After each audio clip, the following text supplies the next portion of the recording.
Okay, so what we have here is a Husqvarna Svartpilen 401. The Husqvarna Svartpilen 401 is one of two 400cc, well 373cc motorcycles in a Husqvarna road bike range. The other one is the Svartpilen, Svartpilen standing for Black Arrow, Svartpilen standing for White Arrow. I tried the White Arrow out and it didn't suit me, so I bought one of these instead. And it's a bit fab.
So let's have a look around this little beastie, shall we?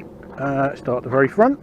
First of all, we've got a nice round headlight. I do like a round headlight. I don't really like all these nasty angular plastic ones they seem to stick on motorcycles these days.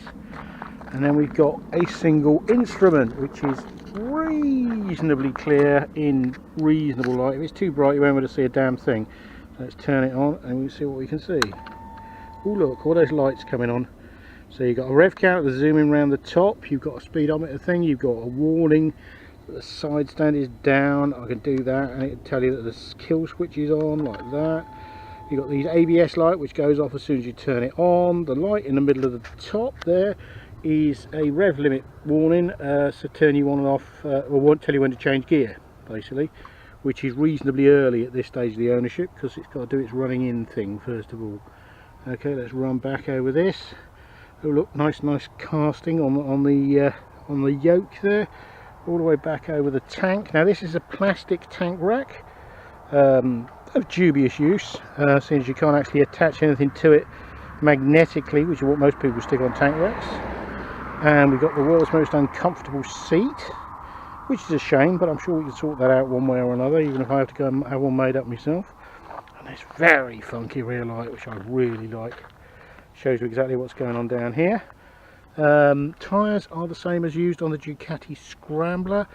Absolutely hideous number plate mount in here, and this huge metal thing that sticks out the side here, holding it all on. I don't like that at all, but you can get a little extender thing on the back to tidy things up, which is probably what I'll end up doing in the end.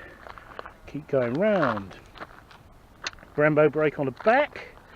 Well, sorry, Bi-Bree brake on the back, not a Brembo. It's the same thing, it's just the Bi-Brees are Indian, as is most of this bike, because this bike is basically a KTM 390.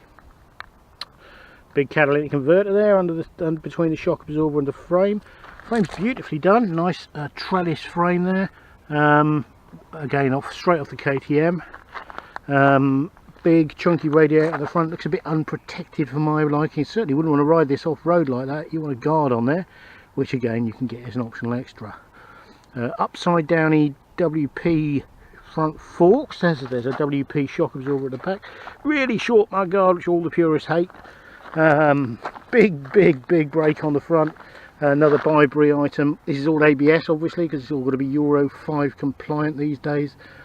And this key holder here, slot here, opens the seat, which means there's a cable that runs from all the way here all the way up to the back of the bike, which is a bit silly, but there we are. Marketed as a city bike for young trendy people who with beards and who write their own poetry. I personally think it's much more like a back lane scratcher, you know, the sort of thing you can chuck into corners and give it some beans round the country lanes in the summer, and that's what I'm going to be doing with it, because it's a bit of a cracker. Probably one of the nicest handling motorcycles I've ever owned, and I've had 57 of them, so I do think I know what I'm talking about here. Handles a bit like an old Yamaha RD250LC, to be honest, and the power is fantastic. It's got 44 brake horsepower engine, and this KTM 373 single, and that's more than enough really for the sort of riding I'm going to be doing on it. If I wanted to ride it across the world, I probably wouldn't choose this particular motorcycle, but for having fun on, it's completely forgiving, ideal if you're a novice, and that's about the size of it really. I'm going to get back on it now. I'm going to ride it home. You have a nice day, guys.